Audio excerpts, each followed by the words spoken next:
ഭാര്യമാർക്ക് മയക്കുമരുന്ന് നൽകി അബോധാവസ്ഥയിൽ നടത്തുന്ന അതിക്രൂര പീഡനങ്ങൾ. ഒരുപാട് ഇരകളുണ്ട്. അതാണ് CNN-ന്റെ ഞെട്ടിപ്പിക്കുന്ന ഒരു ഇൻവെസ്റ്റിഗേറ്റീവ് റിപ്പോർട്ടിൽ തുറന്ന് കാണിക്കുന്നത്. ഈ റിപ്പോർട്ട് പുറത്തു വന്നിട്ട് കുറേയധികം ദിവസങ്ങളായി. ഇതിന്നും ലോകമെമ്പാടും വലിയ രീതിയിൽ ചർച്ച ചെയ്യപ്പെട്ടുകൊണ്ടിരിക്കുകയാണ്. ഗ്ലോബൽ ഓൺലൈൻ റേപ്പ് അക്കാഡമി എന്ന തലക്കെട്ടോടുകൂടിയാണ് ഇങ്ങനെ ഒരു ഞെട്ടിപ്പിക്കുന്ന പ്രസിദ്ധീകരണം CNN നടത്തിയത്. കുറേയധികം ഗുരുതരമായിട്ടുള്ള കാര്യങ്ങളാണ് അതിൽ പറയുന്നത്. ഇത്തരത്തിൽ അബോധാവസ്ഥയിൽ തൻ്റെ തൊട്ടടുത്ത് കിടക്കുന്ന ഭാര്യയെ അതിക്രൂരമായ രീതിയിൽ പീഡിപ്പിക്കുക, എന്നിട്ട് ആ ചിത്രങ്ങളടക്കം വിൽപ്പന നടത്തുക തുടങ്ങിയിട്ടുള്ള കാര്യങ്ങളാണ് പലരും ചെയ്യുന്നത്. എന്താണ് ഇതിന് പിന്നിലുള്ള ഒരു വലിയ ഗൂഢമായിട്ടുള്ള ലക്ഷ്യം? ഇത്തരത്തിലൊരു വലിയ മാഫിയ തന്നെ പ്രവർത്തിക്കുന്നുണ്ടോ? എങ്ങനെയാണ് അങ്ങ് വിലയിരുത്തുന്നത്? ലോകത്തെ മുഴുവൻ നീരാളിപ്പിടുത്തത്തിലാക്കിയ മയക്കുമരുന്ന് മാഫിയയും അതുപോലെ തന്നെ ഇന്റർനെറ്റിന്റെ നിഗൂഢ ലോകവും കുറ്റകൃത്യങ്ങളുടെ ലോകവും എല്ലാം കൈകോർക്കുമ്പോൾ നടന്ന ഒരു സംഭവമാണ് ഇപ്പോൾ ഗൗതം പറഞ്ഞത്. ഇത് ഈ 2024 അത് 1-2 വർഷം മുമ്പ് നടന്ന ചില ഒരു കോടതി വിചാരണകളുടെ അടിസ്ഥാനത്തിലാണ് പിന്നീട് ഇത് ഈ ഇൻവെസ്റ്റിഗേഷനും ഒക്കെ മുന്നോട്ട് കൊണ്ടുവന്നതും അതുമായിട്ട് ബന്ധപ്പെട്ട ഒരുപാട് വിവരങ്ങൾ പുറത്തു വന്നതും. അതായത് 2024 മാസ് റേപ്പ് ആൻഡ് ഡ്രഗിംഗ് ട്രയൽ എന്ന പേരിൽ ഡൊമിനിക് പെലിക്കോട്ട് എന്ന വ്യക്തിയെ ഫ്രാൻസിൽ വിചാരണ ചെയ്യും. ആ വിചാരണയ്ക്ക് അദ്ദേഹത്തിന്റെ ആ വ്യക്തിയുടെ വിചാരണയിൽ കൂടെ പുറത്തു വന്ന ഒരുപാട് സംഭവങ്ങൾ പിന്നീട് അത് ഞെട്ടിപ്പിക്കുന്ന വിവരങ്ങളായിട്ട് നാളുകൾക്ക് ശേഷം ലോകം തിരിച്ചറിയും. അങ്ങനെ തിരിച്ചറിഞ്ഞപ്പോൾ ഉണ്ടായിട്ടുള്ള സംഭവ വികാസങ്ങളാണ് ഇതൊക്കെ. ഇത് അക്ഷരാർത്ഥത്തിൽ മനുഷ്യ രാശിയെ തന്നെ ഞെട്ടിക്കുന്ന സംഭവങ്ങളാണ്. ഇതൊരു കുറ്റകൃത്യം മാത്രമല്ല, മനുഷ്യന്റെ സ്വഭാവം മാറ്റുന്ന ഒരു ഒരു തരം കുറ്റകൃത്യമാണ്. ഒരു ഗൂഢാലോചന അതിൻ്റെ പിന്നിലുണ്ട്. അതാണ് ഇതിൻ്റെ ഒരു വലിയ ഞെട്ടിപ്പിക്കുന്ന വശം. അതായത് ഇപ്പോ 2 വ്യക്തികൾ തമ്മിൽ ലൈംഗിക ബന്ധത്തിൽ ഏർപ്പെടുമ്പോൾ രണ്ടുപേരുമുള്ള തമ്മിലുള്ള ശാരീരികവും മാനസികവുമായിട്ടുള്ള ഇന്ററാക്ഷൻസ്, പ്രതികരണങ്ങൾ, അവരുടെ ഒത്തുചേരൽ, ഇതൊക്കെയാണ് ലൈംഗികത എന്നുള്ളത്. അതിൻ്റെ ഒരു ആകർഷണീയതയും അതിനെ ആസ്വാദ്യകരമാക്കുന്നു എന്നാണ് ഞാൻ കരുതുന്നത്. ഇത് മനുഷ്യരിൽ മാത്രമല്ല, മൃഗങ്ങളിലും അങ്ങനെ തന്നെയാണ്. നിങ്ങൾ ശ്രദ്ധിച്ചിട്ടുണ്ടാവും, ഒരു മൃഗവും സാധാരണ കാട്ടിലെ പല മൃഗങ്ങളും അതിൻ്റെ ഇണയെ ദിവസങ്ങളോളം പിറകെ നടന്ന് ഇണയുടെ അനുവാദം കിട്ടിയതിന് ശേഷം മാത്രമേ ലൈംഗിക പ്രക്രിയയിൽ, സിംഹവും പുലികളും ഒക്കെ പോലും അങ്ങനെയാണ്. അപ്പോൾ ഇവിടെ മനുഷ്യര് ഒരു പ്രതികരണവും ഇല്ലാത്ത ഒരു മാംസപിണ്ഡത്തിൽ ലൈംഗിക പ്രവൃത്തി നടത്തിയിട്ട് അതിൽ നിന്നൊരു വ്യക്തിക്ക് ആസ്വാദ്യത ഉണ്ടാകണമെങ്കിൽ അയാളുടെ മാനസിക അവസ്ഥ അത്രമാത്രം വികൃതമാകുന്നു. ഇങ്ങനെയുള്ള പല വ്യക്തികൾക്കും പിന്നീട് ഒരു കുഴപ്പം വരും. അവർക്ക് യഥാർത്ഥത്തിൽ ഉണർന്നിരിക്കുന്ന ഒരു വ്യക്തിയുമായിട്ട് ലൈംഗിക ബന്ധത്തിൽ ഏർപ്പെടാൻ അവർക്ക് പറ്റില്ല. അങ്ങനെ വരും. കാരണം അവരുടെ ലൈംഗിക സങ്കല്പങ്ങൾ ആകെ തന്നെ മറിയുകയാണ്. അവർക്ക് സാധാരണ മനുഷ്യന്റെ അവസ്ഥയല്ല. അപ്പം ഇതെല്ലാം ആരോ ആസൂത്രണം ചെയ്യുന്ന സോഷ്യൽ എക്സ്പെരിമെന്റ്സ് ആണ് ഇതൊക്കെ. നമ്മൾ ഒരുപാട് സോഷ്യൽ എഞ്ചിനീയറിംഗ് എന്നുള്ള വാക്ക് നമ്മൾ കേൾക്കാറുണ്ട്. പാശ്ചാത്യ ലോകത്ത് ഇത് വർഷങ്ങൾക്ക് മുമ്പേ സ്റ്റാൻഫോർഡ് യൂണിവേഴ്സിറ്റി, അമേരിക്കയിലെ സോഷ്യോളജിയുടെ ഏറ്റവും വലിയ ഒരു പഠന കേന്ദ്രമാണ്. അവിടെ Stanford behavioural laboratory, social psychology, sociology, അതുപോലെ അങ്ങനെ ഒരുപാട് ആധുനിക പഠന ബ്രാഞ്ചുകളിൽ വലിയ പരീക്ഷണങ്ങൾ നടക്കുന്നു. പരീക്ഷണങ്ങൾ രാസവസ്തുക്കൾ മാത്രം ഉപയോഗിച്ചല്ല. നമ്മുടെ പലരുടെയും തെറ്റിദ്ധാരണയാണ് മനുഷ്യരെ ഉപയോഗിച്ചും പരീക്ഷണം നടത്താം.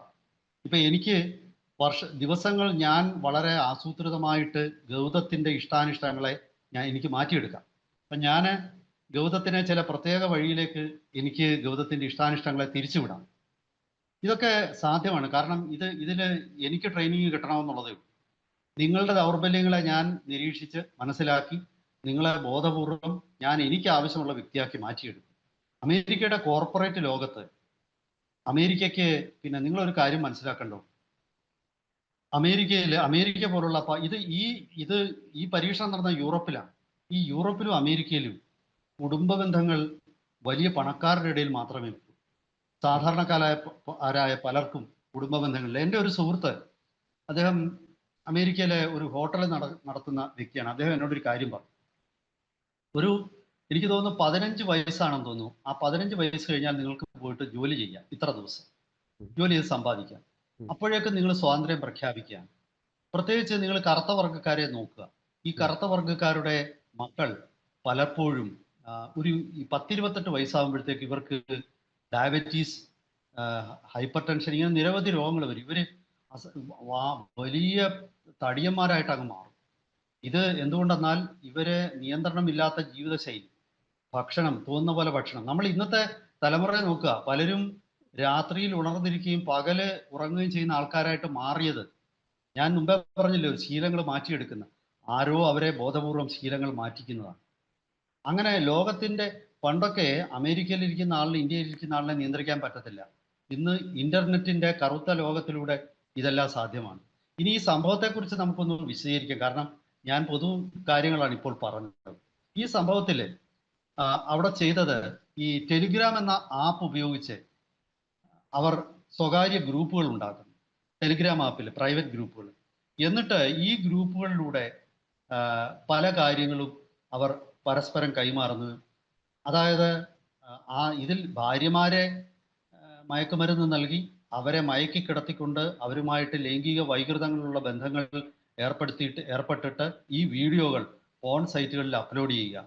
ഈ വീഡിയോകൾ കാണുന്നതിന് പൈസയുണ്ട്. ഇനി അതിനേക്കാൾ ഉപരി ഈ മദർലെസ് എന്ന് പറയുന്ന ഒരു ഗ്രൂപ്പിൽ നുഴഞ്ഞു കയറിയിട്ടാണ് CNN പത്രപ്രവർത്തകർ ഇതിന്റെ വിശദാംശങ്ങൾ അവർ പുറത്തു കൊണ്ടുവന്നത്. ഇതൊരു സ്ലീപ്പ് കമ്മ്യൂണിറ്റി ആണെന്നാണ് പുറമെ അവർ പറയുന്നത്. അതായത് എങ്ങനെ ഉറങ്ങാമെന്നോ, അല്ലെങ്കിൽ ഉറക്കത്തിന്റെ ആ ഒരു, പാശ്ചാത്യ നാടുകളിലൊക്കെ പലരും ഉറങ്ങുക എന്നുള്ളത് പലർക്കും ഒരു വലിയ അനുഗ്രഹം പോലെയാണ്. ഇന്ന് ഉറക്കമില്ലാത്ത ആൾക്കാരുടെ ലോകമാണ്. പണ്ടൊക്കെ ലോകത്തിൽ ഉറങ്ങാൻ ആരും പഠിപ്പിക്കണ്ട. ശാരീരിക അധ്വാനമുള്ളവർ, പകലന്തിയോളം പണിയെടുക്കുന്നവർ, അവരെയൊന്നും ഉറങ്ങാൻ ആരും പഠിപ്പിക്കേണ്ട കാര്യമില്ല. ഉറക്കം സ്വാഭാവികമായിട്ട് വരും. പക്ഷെ നമ്മുടെ ഇന്റർനെറ്റിന്റെ യുഗത്തിൽ ഉറക്കം മനുഷ്യരിൽ നിന്നും അകന്നു പോയിരിക്കും. ഉറക്കമില്ലാത്ത ജീവിതങ്ങളാണ്. അപ്പൊ ഉറങ്ങാൻ ഇന്ന് പഠിപ്പിക്കുന്നവരുണ്ട്, ഉറങ്ങാൻ മരുന്നുകളുണ്ട്. അങ്ങനെയുള്ള ഒരു മരുന്ന് ഇവർ വിൽക്കാൻ തുടങ്ങും. ആ മരുന്ന് ഒരു ബോട്ടിലിന് ഏതാണ്ട് $175 നിരക്കിലാണ് ഈ മയക്കുമരുന്ന്. ഇതിന് മണമില്ല, ഇതിന് രുചിയില്ല, പച്ചവെള്ളം പോലാണ്. ഇത് സ്ത്രീകൾക്ക് നൽകിയാൽ അവർ ബോധം കെട്ട് ഉറങ്ങും. എന്നിട്ട് അവർ ഉറങ്ങിയോ എന്നറിയാൻ അവരുടെ ഈ കണ്ണിൻ പോളകൾ പിറകോട്ടെടുക്കും. അതുപോലെ തന്നെ ഇരിക്കും. സാധാരണ കൺപോളകൾ പിറകോട്ടെടുത്താൽ അല്പം ബോധമുള്ള ആളാണെങ്കിൽ ഉണരും. പക്ഷെ ഇത് അവിടെ അങ്ങനെ സംഭവിക്കുന്നില്ല. അപ്പൊ അവർ പരിപൂർണമായിട്ട് ബോധം നഷ്ടപ്പെട്ടു എന്ന് ഉറപ്പാക്കിയതിനു ശേഷം അവരുടെ മേൽ ലൈംഗിക വൈകൃതങ്ങൾ കാണിക്കുന്നു. പിറ്റേ ദിവസം ഇവർ ഓർക്കില്ല. അതാണെന്നാണ് പറയുന്നത് ഈ മരുന്നിന്റെ ഗുണം. അപ്പം ഇവരുടെ ദേഹത്ത് നഖക്ഷതങ്ങളും ദന്തക്ഷതങ്ങളും ഉൾപ്പെടെയുള്ള പാടുകളൊക്കെ ഉണ്ടെങ്കിലും ഇവരിതൊന്നും അറിയുന്നില്ല. അല്ലെങ്കിൽ ഇവര് മറ്റൊരു റിയാലിറ്റിയിലേക്ക് കൊണ്ടുപോവുക. അതാണ് നമ്മൾ മനസ്സിലാക്കേണ്ടത്. അതായത് ഒരു റിയാലിറ്റി മാറിയിട്ട് നമ്മുടെ ചുറ്റുമുള്ള ലോകം മായയാണെന്ന് പറയുന്നത് പോലെ ഈ യാഥാർത്ഥ്യങ്ങളുടെ ലോകത്തിൽ നിന്ന് നമ്മൾ പുറത്തോട്ട് പോയിട്ട് മറ്റൊരു ലോകത്തിലേക്ക് നമ്മൾ എത്തിച്ചേരുക. അങ്ങനെ വരുമ്പം യാഥാർത്ഥ്യം ഏത്, അല്ലെങ്കിൽ ഇന്നലെ രാത്രിയിൽ നടന്നത് എന്താ എന്നുള്ളത് തിരിച്ചറിയാൻ പറ്റാതെ പിന്നീട് ഈ സ്ത്രീകളെ തന്നെ, അവരുടെ ഭാര്യമാരെ തന്നെ അവർ വിൽപ്പനയ്ക്ക് വെക്കുന്നുണ്ട്. മറ്റു പലരുമായിട്ടും ഈ ലൈംഗിക വേഴ്ചയ്ക്ക് അവരെ വിൽക്കുന്നു, അല്ലെങ്കിൽ അവർക്ക് മറ്റുള്ള ചില പുരുഷന്മാർക്ക് ഇതിന് അവസരം കൊടുക്കുന്നു. അങ്ങനെ ഒരു വല്ലാത്ത ലോകമാണ്. അപ്പം ഇനി ഇത് ഞാൻ വേറൊരു കാര്യം എനിക്ക് സംശയം, ഇത് ഇവര് കണ്ടുപിടിച്ചില്ലായിരിക്കാം. ഇനി ഇതുപോലെ ചെയ്യുന്ന വേറെ സ്ത്രീകളുണ്ടെങ്കിലോ? അങ്ങനെ സംഭവിച്ചുകൂടെ? ഇനിയിപ്പോ പുരുഷന്മാർക്ക് തങ്ങളുടെ ഭർത്താക്കന്മാർക്ക് ഇത്തരം മയക്കുമരുന്ന് കൊടുത്തിട്ട് പിന്നെ അവിടെ ചിലപ്പം സ്ത്രീയുമായിട്ട് ലൈംഗിക ബന്ധത്തിൽ ഏർപ്പെടുന്ന പോലല്ല പുരുഷനുമായിട്ട് ഏർപ്പെടണമെങ്കിൽ. കാരണം അവിടെ ചില പരിമിതികളുണ്ട്. ഞാനിപ്പോ അതൊരു പച്ചയ്ക്ക് ലൈംഗികതയുടെ വിവരണമായതുകൊണ്ട് ഞാനത് ഇവിടെ പറയുന്നില്ല. അങ്ങനെ ഒരു പുരുഷൻ ഒരു പക്ഷേ ചിലപ്പോൾ അത് സാധിക്കില്ലായിരിക്കാം. അപ്പം ഇവിടെ മുഖ്യമായിട്ടും പല സ്ത്രീകളും അവരുടെ ഭർത്താക്കന്മാരല്ല ഇത് ചെയ്തത്, അതിനാൽ അവർക്കെതിരെ പോലീസ് കേസ് കൊടുക്കണോ എന്നൊക്കെ പലപ്പോഴും സംശയിച്ച് ഭർത്താക്കന്മാർ പലരും രക്ഷപ്പെട്ടിട്ടുണ്ട്. നിരവധി ആൾക്കാരെ 10 കൊല്ലവും 7 കൊല്ലം തൊട്ട് 10-12 കൊല്ലം വരെ നീളുന്ന തടവിന് കോടതികൾ വിധിച്ചിട്ടുണ്ട്. അങ്ങനെ ഇതൊരു വല്ലാത്ത സാമൂഹിക ആരോഗ്യത്തെ ബാധിച്ച, അതുപോലെ ഇതിന്റെ മറവിൽ മയക്കുമരുന്നുകൾ, ഏത് മയക്കുമരുന്നാണ് ഇതിന്റെ മറവിൽ വിറ്റത്? നമുക്ക് നമ്മുടെ നാട്ടിൽ ഇപ്പോൾ MDMA, പാർട്ടി ഡ്രഗ് എന്ന് പറയുന്ന MDMA ഈ കൊച്ചു കേരളത്തിലും സർവ്വയിടത്തും വ്യാപകമാണ്. MDMA എല്ലായിടവും അവൈലബിൾ ആണ്. MDMA കഴിച്ച് ലൈംഗിക ബന്ധത്തിൽ ഏർപ്പെട്ടാൽ കുറച്ചുകൂടി പിന്നെ ഊർജ്ജസ്വലമാകുമെന്ന് ചിന്തിക്കുന്ന ആൾക്കാരുടെ ലോകമാണ്. ഞാൻ ഈ അടുത്ത കാലത്ത് പിന്നെ ഫാർമസ്യൂട്ടിക്കൽ ഇൻഡസ്ട്രിയിൽ സ്വന്തമായിട്ട് ആ വ്യവസായം നടത്തുന്ന ഒരു സുഹൃത്ത് എന്നോട് പറഞ്ഞു, വലിയ രീതിയിൽ ഈ വയാഗ്ര പോലുള്ള മരുന്നുകളുടെ ദുരുപയോഗം നടക്കുന്നുണ്ട് എന്നുള്ളത്. അതായത് വിദേശത്തു നിന്നും ഇത്തരം മരുന്നുകൾ ഇറക്കുമതി ചെയ്തിട്ട് ഇത് ഉപയോഗിച്ച് മാത്രം ഒരു കേരളത്തിലെ ഒരു വലിയ വിഭാഗം 45 വയസ്സിന് ശേഷമുള്ള ആൾക്കാർക്ക് ലൈംഗിക ശേഷി നഷ്ടപ്പെട്ടിരിക്കുന്നതായിട്ട് ചില പഠനങ്ങൾ പറയുന്നുണ്ട്. അപ്പൊ ഇവരൊക്കെ തന്നെ വയാഗ്രയുടെ പിന്നെ സഹായമില്ലാതെ ഇവർക്ക് ലൈംഗിക ബന്ധത്തിൽ ഏർപ്പെടാൻ പറ്റുന്നില്ല. അപ്പം ലീഗലായിട്ടുള്ള മരുന്നുകൾ, അതോടൊപ്പം ഇല്ലീഗലായിട്ടുള്ള മരുന്നുകൾ, ഇത് രണ്ടും കൂടെ ചേർന്ന് ഇതൊക്കെ കഴിച്ചിട്ട് നടത്തുന്ന ലൈംഗിക ബന്ധം എന്ന് പറയുന്നത് സാധാരണ ഒരു വ്യക്തിയുടെ ലൈംഗിക ബന്ധം ആയിരിക്കില്ല. കാരണം അയാളുടെ മനസ്സും ശരീരവും മാറിയിരിക്കും. ഇതിലെ ഏറ്റവും ഇവരുടെ ഈ റിപ്പോർട്ടിലെ ഏറ്റവും അധികം ഞെട്ടിപ്പിക്കുന്ന ഒരു ഈ സ്ത്രീകൾ, ഇത് അനുഭവിച്ച സ്ത്രീകൾ പറയുന്ന ഒരു കാര്യം, രാത്രി കിടക്കാൻ ചെന്നതിന് ശേഷം രാവിലെ ഉണർന്നെഴുന്നേൽക്കുമ്പം ശരീരത്തിൽ കാണുന്ന മുറിവുകൾ, മറ്റ് ചില കാര്യങ്ങൾ, ഇതൊക്കെ കാണുമ്പോഴാണ് യഥാർത്ഥത്തിൽ അവർ പോലും മനസ്സിലാക്കുന്നത് അവർ പീഡിപ്പിക്കപ്പെട്ടിട്ടുണ്ട്, അല്ലെങ്കിൽ തൻ്റെ ശരീരത്തിൽ എന്തോ സംഭവിച്ചിട്ടുണ്ട് എന്നുള്ളത്. അപ്പം ഇതിനിടയിലുള്ള അബോധാവസ്ഥയിലേക്ക് അവരെത്തുന്നത് ഈ ഡ്രഗ്, മറ്റ് ഭക്ഷണങ്ങളിലോ അല്ലെങ്കിൽ ഏതെങ്കിലും പാനീയങ്ങളിലോ അവർ പോലും അറിയാതെ മയക്കുമരുന്ന് നൽകിക്കൊണ്ടാണ്. എന്നിട്ട് ഈ ചെയ്യുന്ന കാര്യങ്ങൾ വീഡിയോ ചിത്രീകരിച്ച് അത് ഇൻ്റർനെറ്റ് ലോകത്തിൽ വിൽപ്പന നടത്തുന്നു. അത് ലൈവായിട്ട് സ്ട്രീം ചെയ്ത, അതായത് തൻ്റെ ഭാര്യയെ പീഡിപ്പിക്കുന്നത് ലൈവായിട്ട് ഓൺലൈനുകളിൽ സ്ട്രീം ചെയ്ത് ആ ലൈവ് സ്ട്രീമിങ്ങിന് വലിയ പൈസ അടക്കം ഈടാക്കുന്ന സംവിധാനങ്ങളിലൂടെയാണ് ഇത് പോയത്. അപ്പം അത്രമാത്രം വലിയൊരു മാഫിയ ഇതിനായിട്ട് ഇറങ്ങി പുറപ്പെട്ടിട്ടുണ്ട് എന്നുള്ളതാണല്ലോ. തീർച്ചയായിട്ടും ഇതിന് ഒരുപാട് തലങ്ങളുണ്ട്. അതായത് സമൂഹത്തിൽ ലോകമെമ്പാടും നിലനിന്നിരുന്ന കുടുംബ വ്യവസ്ഥ അട്ടിമറിക്കപ്പെട്ടതാണ് ഈ രീതിയിലേക്ക് കാര്യങ്ങൾ പോയത്. അതായത് ഞാൻ ആദ്യമേ അത് പറഞ്ഞല്ലോ, അമേരിക്കയിലെ കുടുംബമല്ല വ്യക്തിക്കാണ് പ്രധാനം. കുടുംബത്തിന് അവകാശങ്ങളൊന്നുമില്ല, വ്യക്തിക്ക് അവകാശങ്ങൾ. ഈ വ്യക്തിക്ക് അവകാശം വരുമ്പോൾ നമ്മൾ വിചാരിക്കും, പ്രത്യേകിച്ച് ചെറുപ്പക്കാർക്കൊക്കെ വിചാരിക്കും നല്ല കാര്യം, അവരെ ഒരുപാട് കാര്യങ്ങൾ അരുത് എന്ന് പറയുന്ന മുതിർന്നവരില്ലല്ലോ. പക്ഷെ ഇതിൻ്റെ ഒരു സംഭവം, നിങ്ങൾക്ക് സ്വാതന്ത്ര്യം എന്നത് നിങ്ങളുടെ ഒരു മിഥ്യാധാരണയാണ്. ഈ സ്വാതന്ത്ര്യം നമുക്ക് അനുഭവിക്കണമെങ്കിൽ നമുക്ക് സുരക്ഷിതത്വം വേണം. സുരക്ഷിതത്വം ഇല്ലാത്ത സ്വാതന്ത്ര്യം, അത് ഏത് നിമിഷവും നമ്മളെക്കാൾ കരുത്തൻ വന്ന് നമ്മുടെ സ്വാതന്ത്ര്യത്തെ ഇല്ലാതാക്കാം. നിങ്ങളൊരു ബീച്ചിൽ പോയിരിക്കുക, സദാചാരം എന്ന് പറഞ്ഞ് നിങ്ങളെക്കാൾ കരുത്തനായ രണ്ടുപേര് വന്ന് നിങ്ങളുടെ കൂടിരിക്കുന്ന പാർട്ട്ണറെ ബലാത്സംഗം ചെയ്താൽ നിങ്ങൾ എന്ത് ചെയ്യും?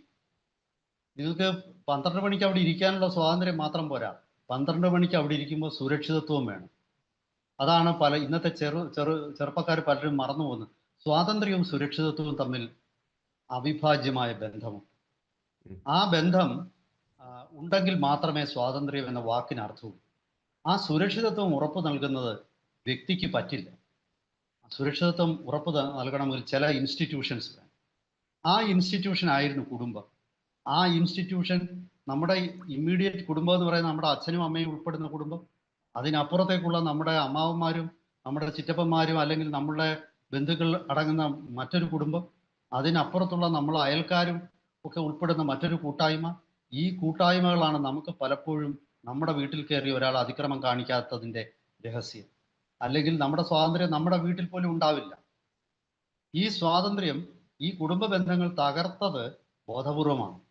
കാരണം ആത്യന്തികമായിട്ട് നിങ്ങളെ അപകടത്തിൽപ്പെടുത്താൻ ആഗ്രഹിക്കുന്നവരാണ് ഇതൊക്കെ തകർത്തത്. അങ്ങനെ തകർത്താൽ മാത്രമേ അവർക്ക് നിങ്ങളുടെ മേൽ സർക്കാർ ഉൾപ്പെടെയുള്ള വ്യവസ്ഥിതികൾക്ക് അനിയന്ത്രിതമായ സ്വാതന്ത്ര്യം കിട്ടും. കാരണം നിങ്ങൾക്ക് ഇനി സർക്കാരിനെ മാത്രം ആശ്രയിക്കാൻ. നിങ്ങൾക്ക് ഇനി പോലീസിനെ മാത്രമേ ആശ്രയിക്കാൻ. പ്രാദേശിക തലത്തിൽ നിന്നുള്ള ഈ പറയുന്ന പലപ്പോഴും എനിക്ക് തോന്നിയിട്ടുണ്ട്, ഉത്തരേന്ത്യയിലുള്ള ഖാപ് പഞ്ചായത്തുകളെയൊക്കെ നമ്മൾ വിമർശിക്കും.